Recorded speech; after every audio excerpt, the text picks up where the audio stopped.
மனிதர்கள் இன்னைக்கு விண்வெளிக்கு போறாங்க, போரிடுகிறார்கள், வாகனங்கள தயாரிக்கிறாங்க, மிகப்பெரிய உலகத்த உருவாக்கி வச்சிருக்காங்க, உயர்ந்த கட்டடங்கள கட்டுறாங்க. இது எல்லாமே கோபம்.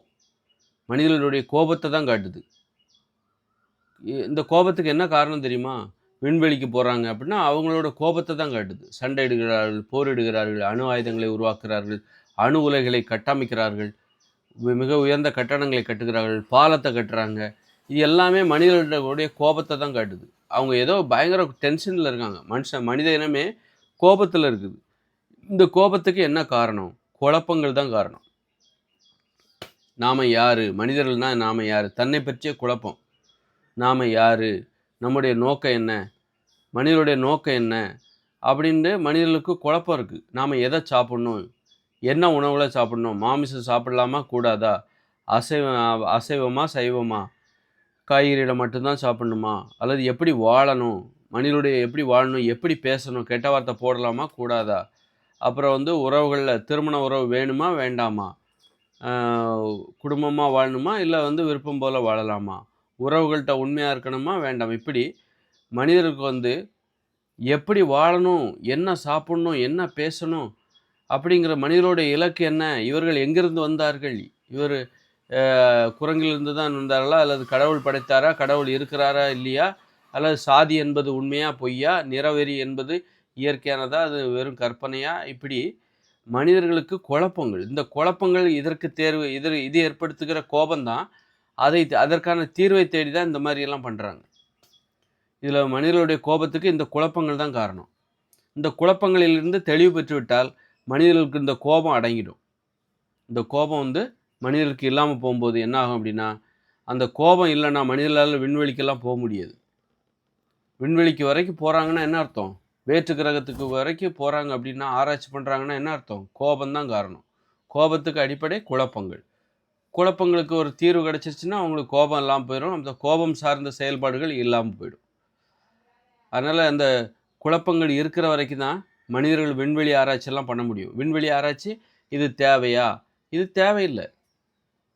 இது தேவையில்லாத ஒண்ணு. மனிதனுடைய நோக்கம் என்ன? மகிழ்ச்சியா வாழ்வது தான்ப்பா மனிதனுடைய நோக்கம்.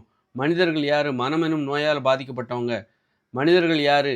காடுகளில் குரங்குகளாக வாழும் பொழுது, அங்க இருக்கிற மரண பயம், உணவுச் சங்கிலியால் ஏற்பட்ட மரண பயம், சிங்கம், புலி, சிறுத்தைகள் வேட்டையாடப்படுவதால் மனிதர்களுக்கு ஏற்பட்ட மரண பயம். அந்த பயத்தினால் தான் மனம்ங்கிற நோயே ஏற்பட்டுச்சு. அதனால தான் நம்ம மனித தோற்றத்துக்கு மாறணும். முதல்ல நம்ம விலங்குகளாக வாழ்ந்து கொண்டிருந்தோம். குரங்குகளாகிய நாம் முதலில் விலங்குகளாக வாழ்ந்து கொண்டிருந்தோம். விலங்குகளாக வாழும்பொழுது காடுகளில் ஏற்படுத்துகிற அச்சுறுத்தல், அந்த உணவுச் சங்கிலி, வேட்டையாடப்படுதல் இதனால் ஏற்படுத்துகிற அச்சுறுத்தல் காரணமாக நமக்கு மரண பயம் ஏற்பட்டது. அந்த மரண பயத்தில் தான் மனம்ங்கிற நோய் ஏற்பட்டுச்சு. அந்த மனம்ங்கிற நோயால் தான் நம்ம மனிதராக மாறினோம். மனிதராக மாறி இன்றைக்கி நம்ம ஒரு பாதுகாப்பான வாழ்க்கை மரண பயம் இல்லாத ஒரு வாழ்க்கையை நோக்கி நம்ம போயிட்டுருக்கோம். அப்போ இதுதான் நமது பூர்வீகம். நம்ம எங்கேருந்து வந்தோம்? எங்கே நோக்கி போகிறோம்? பாதுகாப்பாக வாழணுங்கிறது தான் நமது நோக்கம். பாதுகாப்பாக வாழணும் அப்படிங்கிறது தான், நம்ம மகிழ்ச்சியாக வாழணும், பாதுகாப்பாக வாழணும் அப்படிங்கிறது தான். பிறந்தோம்னா சாகிற வரைக்கும் இயற்கையாக மரணம் அடைய வேண்டும். எந்த உயிரினத்தாலும் நம்ம வேட்டையாடப்படக்கூடாது. இதுதான் மனிதனுடைய நோக்கம். இந்த நோக்கம் தெரியாதனால தான் இந்த நோக்கம் தெரியாதனால தான் குழப்பத்தில் ஒரு கோபத்தில் என்னதான்யா இந்த மனுஷங்களோட நோக்கம்? எங்கேருந்து தான் இந்த மனுஷங்க வந்தாங்க? ஏன் நம்ம மனிதர்களாக மாறணும்? பிற உயிரினங்களுக்கு நமக்கு என்ன வித்தியாசம்? இப்படி மனிதர்கள் தங்களை பற்றி எதுவுமே தெரியாதனால ஏற்பட்ட குழப்பத்திலையும் கோபத்திலையும் அவன் என்னதான் ஆராய்ச்சிக்கிற இப்போ விண்வெளிக்கெல்லாம் போயிட்டான். தீர்வை தேடி தான் விண்வெளிக்கு போகிறாங்க. அப்போ மனிதனுடைய நோக்கம் இதுதான்ப்பா. மனிதர்கள் இங்கேருந்து தான்ப்பா வந்தாங்க. மனம்ங்கிற நோயினால் தான் நம்ம மனிதராக மாறணும். இப்போவும் நம்ம குரங்கு தான்ப்பா. முதல்ல விலங்காக இருந்தோம். இப்போ நம்ம மனிதராக மாறியிருக்கோம். அவ்வளோதானே தவிர நம்ம இன்றைக்கும் குரங்கு தான்.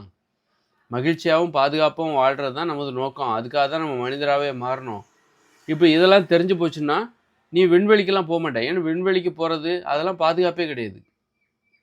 அப்புறம் மகிழ்ச்சியாக விண்வெளி ஆராய்ச்சியில் ஈடுபடுறவங்க அவங்க மகிழ்ச்சியாக வாழ முடியாது. எப்போ பார்த்தாலும் அவங்க ஆராய்ச்சின்னு தொழில் செய்கிற இடம் அது. தொழில் செய்கிற இடத்துல அன்பு பாசத்துக்கு இடமே இல்லை. 18 மணி நேரம் வேலை செஞ்சால் தான் அவங்களால அந்த ஆராய்ச்சி பண்ண முடியும். 8 மணி நேரம்லாம் பண்ணிவிட்டு வீட்டுக்கு வந்துட்டு அந்த ஆராய்ச்சி பண்ண முடியாது. ஆராய்ச்சி பண்ணுறதுக்கு ஒரு அழுத்தம் தேவை, ஒரு ப்ரெஷர் தேவை. அப்போது நீ மகிழ்ச்சியாக வாழ்கிறது தான் மனிதனுடைய நோக்கம்னா, மகிழ்ச்சியான வாழ்க்கைக்கும் பாதுகாப்பாக வாழ்கிறது தான் மனிதனுடைய நோக்கம்னா, பாதுகாப்புக்கும் மகிழ்ச்சிக்கும் முற்றிலும் சம்மந்தம் இல்லாத ஒரு வேலையை மனிதர்கள் செஞ்சிட்ருக்காங்க. விஞ்ஞான ஆராய்ச்சி, வேகமாக வண்டி ஓட்டுறது, விபத்துகளை ஏற்படுத்துறது, 10,00,000 பேர் வருஷத்துக்கு சாவுறது, நோய்களை தருகிற உணவுகளை சாப்பிட்றாங்க. அதை சாப்பிட்டா நீ எப்படி பாதுகாப்பாக இருப்ப? நோய்களை தருகிற சோறு, பூரி, பொங்கல், தோசை எதை சாப்பிடணும்னு மனிதர்களுக்கு தெரியல. குழப்பத்திலையும் கோபத்திலையும் தான் கண்டதையும் சாப்பிட்றாங்க. எதைத்தான்ப்பா சாப்பிடணும், நான் எதைத்தான் சாப்பிடணும், சோறு சாப்பிட்றதா கூட அந்த குழப்பத்திலையும் கோபத்திலையும் குழப்பத்தினால ஏற்பட்ட கோபத்தில் தான் மாமிசம், மீன், முட்டை, ஆடு, மாடுக்கு எல்லாத்தையும் போட்டு அடி சாவடித்து சாப்பிட்டுட்டு இருக்காங்க. அப்போ மனிதர்களுக்கு இதைத்தான் சாப்பிடணும், இதனால தான் உனக்கு நோய் வருது, அதனால் ஏற்படுற கோபத்திலையும் குழப்பத்திலையும் பண்ண வேலைகளால் தான் பிரச்சனைகளில் மாட்டிக்கிட்டாங்க மனுஷங்க. நோய்ங்கிற பிரச்சனையில் மாட்டிக்கிட்டாங்க, குற்றங்கிற பிரச்சனை, அப்புறம் இந்த போருங்கிற அபாயம், ஆபத்துங்கிற பிரச்சனையில் மாட்டிக்கிட்டாங்க. அப்போ மனிதனுடைய நோக்கம் என்னன்னு தெரிஞ்சிச்சுன்னா ஒரு அமைதி வந்துடும். அவங்களால அதுக்கப்புறம் விண்வெளி ஆராய்ச்சி பண்ண தேவையில்லை. அப்போ அதனால் அது அது நமது நோக்கம் அல்ல. விண்வெளி ஆராய்ச்சி நமக்கு தேவை தான். விண்வெளி ஆராய்ச்சின்னா இங்கே இருந்துக்கிட்டே பண்ணு. நீ அங்கே சூரியன் இருக்குதா, சூரியன் தான் வந்து பூமிங்கிறது என்னது, சூரியனை சுற்றி வருகிற ஒரு கோள்கள், பூமி நிலையாக இருக்குது, அதுதான் ஆற்றலை தருகிறது, இந்த மாதிரி அடிப்படையான இதுதான் விண்வெளி ஆராய்ச்சி. விண்ணுக்கே போய் ஆராய்ச்சி பண்ணுறது அதெல்லாம் தேவையில்லை, அது ஆபத்தானது. அப்போ அது நமது நோக்கத்திற்கு நம்ம என்ன நோக்கத்துக்காக மனிதர்களாக மாறணுமோ அந்த நோக்கத்துக்கு எதிரானது. அப்போ இதெல்லாம் தெரியும் போது நீ அந்த ஆராய்ச்சியை விட்டே ஆகணும். மனிதர்கள் எது சரி என்பது தான் மனிதர்களுக்கு தேவை. எப்படி வாழ வேண்டும் என்பது தான் தேவை. எது சரியோ அதை வாழ்ந்தே ஆவார்கள், அது கடினமாக இருந்தாலும் சரி. அதனால் வந்து இயற்கையோடு இணைஞ்சி நீ குடிசையில் தான்ப்பா வாழணும், காய்கறிகளையும் பழங்களையும் தான்ப்பா சாப்பிடணும் அப்படின்னா இதுதான் சரி என்றால் உடனே அதுக்கு மாறிடுவாங்க. அதுக்கு நானே உதாரணம். நான் கூட உங்களைப் போல எல்லாரையும் போல தான் விண்வெளி ஆராய்ச்சி, மனித இனம், 7வது அறிவு, 8வது அறிவு இப்படின்னு சொல்லிட்டு மிகையான மனப்பான்மையில் இருந்தேன். எனக்கும் ஏகப்பட்ட கோபம், அந்த மனிதர்களுக்கே ஒட்டுமொத்த மனித இனத்துக்கே இல்லாத அத்தனை கோபத்தையும் நானே சுமந்தேன். எனக்குள்ளே இருந்தது. எனக்கு தீர்வு கிடச்சிது. நான் இன்றைக்கி அமைதியாயிட்டேன். எனக்கு அவ்வளோ கோபம் இருந்தது. அந்த கோபத்தினால நிறைய பிரச்சனைகள். அப்போ இன்றைக்கி பார்த்தா எனக்கு எல்லா தீர்வும் தெரியுது. ஓ, மனுஷங்கன்னா யார், இப்போ தான் அவர்கள் மனிதர்கள் முழுமையடைகிறார்கள். இப்போ தான் வந்து பரிணாம வளர்ச்சியில் அவர்கள் முழுமையடைகிறார்கள், இயற்கையை புரிந்து கொண்டார்கள், அதனால தான் இவ்வளோ கண்டுபிடிப்புகள். இதற்கப்புறம் பார்த்திங்கன்னா இயற்கையோடு இணைஞ்சு வாழ போயிடுவாங்க. ஏன்னா பாதுகாப்பான வாழ்க்கை அங்கே தான் இருக்குது. இயந்திர அறிவியல் உலகம் இந்த மாதிரியான ஒரு வாழ்க்கையில் நீங்கள் பாதுகாப்பையும் மகிழ்ச்சியும் பார்க்கவே முடியாது. இந்த உலகத்தை நீங்கள் மெயின்டைன் பண்ணுறதுக்கே நீங்கள் தியாகம் பண்ணி ஆகணும். ஒரு தியாகியாக மாற வேண்டும். உங்கள் வாழ்க்கையை தியாகம் பண்ணிக்கிட்டு, மகிழ்ச்சியை தியாகம் பண்ணிக்கிட்டு, ஆரோக்கியத்தை தியாகம் பண்ணால் தான் இந்த இயந்திர அறிவியல் உலகத்தை நீங்கள் பாதுகாக்க முடியும், பராமரிக்க முடியும். ஆனால் மனிதனுடைய நோக்கம் அது கிடையாது. மனிதனுடைய நோக்கம் பாதுகாப்பாக வாழணும், மகிழ்ச்சியாக வாழணும், ஆரோக்கியமாக வாழணும். இதுதான் மனிதனுடைய நோக்கம். அப்படின்னு இப்படி தெரியும் போதே எனக்கே அமைதி ஏற்படுது. எனது கோபங்கள் குறைந்து விடுகிறது, தணிந்து விடுகிறது. அப்போ இதுதான் மனித இனம். இதுதான் மனித இனம் சந்திக்க போகிற. அதனால் வந்து மனிதர்கள் இந்த ஆராய்ச்சிக்கு என்ன காரணம், இவர்கள் 7வது அறிவு, 8வது அறிவு, குண்டியில் ஒரு 8வது அறிவு வச்சுருக்காங்க, ஆராய்ச்சி பண்ணிகிட்ருக்காங்க அப்படின்னு சொல்லிட்டு மிகையாக நினச்சிக்காதீங்க. மனிதர்களுக்கு குழப்பம், தான் யாருன்னு தெரில. அந்த குழப்பத்துலேயும் கோபத்துலேயும் தான் எதை செய்கிறதுனே தெரில. அதனால் கண்டதையும் எதை வேணாலும் செய்கிறது.